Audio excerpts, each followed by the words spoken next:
అందరికీ నమస్తే అండి. ఎలా ఉన్నారు? ఈ వెడ్నెస్‌డే మీ ఇంట్లో కూడా ఇలా నాన్ వెజ్ తెచ్చి మీ ఇంట్లో పిల్లలుంటే ఇలాగే చేయమని చెప్పారా? మా పాప అయితే మార్నింగ్ ఆర్డర్ వేసేసి ఇంక తను స్కూలుకి వెళ్ళిపోయింది. నాకు ఫిష్ కర్రీ చేయాలని. ఇంక వాళ్ళ నాన్నగారు ఫిష్ తాలూకా ఇంకా దాని తాలూకా గుడ్డు తెచ్చారండి. వంట చేయమని.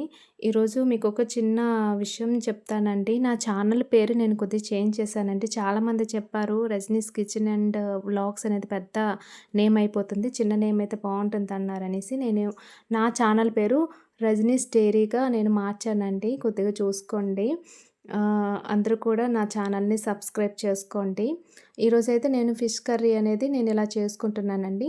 ఫిష్ మొత్తం కర్రీ చేసుకుంటే ఎక్కువైపోతుందని కొద్దిగా ముక్కలు నేను ఫ్రై కోసం ఉంచేసాను. కొద్దిగా ఫిష్ కర్రీ కోసం అట్టు పెట్టుకున్నానండి. ఫిష్ కర్రీ కోసమైతే నేను కొద్దిగా ముందుగా ఫ్రై చేసుకొని కర్రీ చేస్తాను కాబట్టి అందులో ఉప్పు, పసుపు, కొద్దిగా బియ్యం పిండి వేసేసుకొని కొద్దిగా కలిపేసుకుంటాననమాట. బియ్యం పిండి వేసుకుంటే ఏంటంటే మనం కర్రీ చేసినప్పుడు చేప ముక్క అనేది విరిగిపోకుండా ఉంటుంది.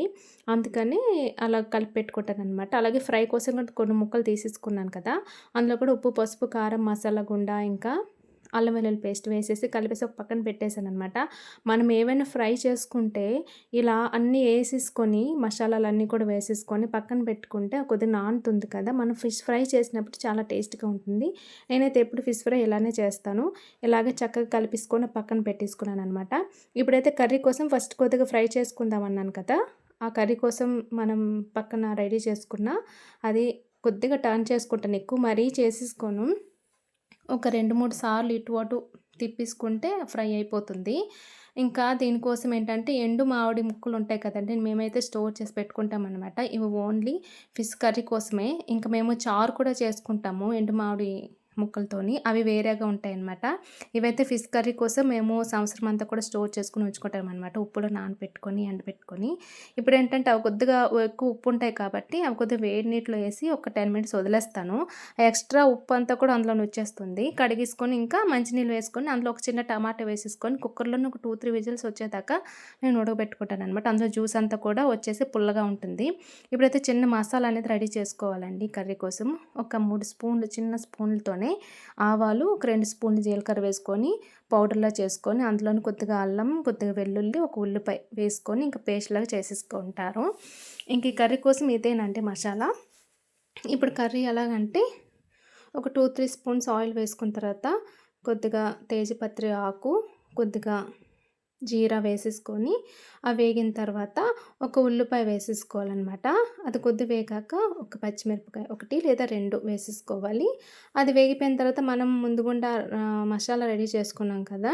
ఆ మసాలా కూడా అందులోని వేసేసుకోవాలి.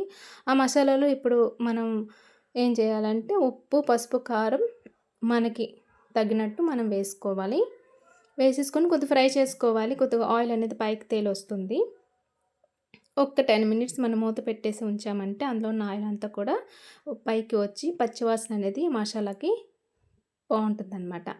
ఇప్పుడైతే నాకు ఈరోజు టైం అయిపోతుంది కాబట్టి ఒక పక్క కర్రీ పెట్టుకొని, ఒక పక్క ఫ్రై కూడా చేసేసానండి. ఫ్రై కోసం ఒక 6 ముక్కలనమాట చేసేసాను. ఎందుకంటే మా ఆయన చేయమన్నారు. అన్నీ కర్రీయే చేసకు కొన్ని ఫ్రై చెయ్యు అన్నారు. మరెందుకని ఇలాగా చిన్న చిన్న ముక్కలను తీసి ఫ్రై చేసేసాననమాట. ఇంకా మసాలా అయితే ఇలా రెడీ అయింది కదా! అందులో మనం ముందు ఎండు మామిడి ముక్కలతోని ఇది చేసుకున్నాం కదా జ్యూసు. ఆ జ్యూస్‌తోని అలాగా వేసేయాలనమాట. వేసేసుకొని ఇక్కడ మనం అడ్జస్ట్ చేసుకోవాలి ఉప్పు సరిపోయిందా లేదా అనేసి. అవి మరుగుతున్నప్పుడే ఈ మనం ఫ్రై చేసిన అవి ఉంటాయి కదా!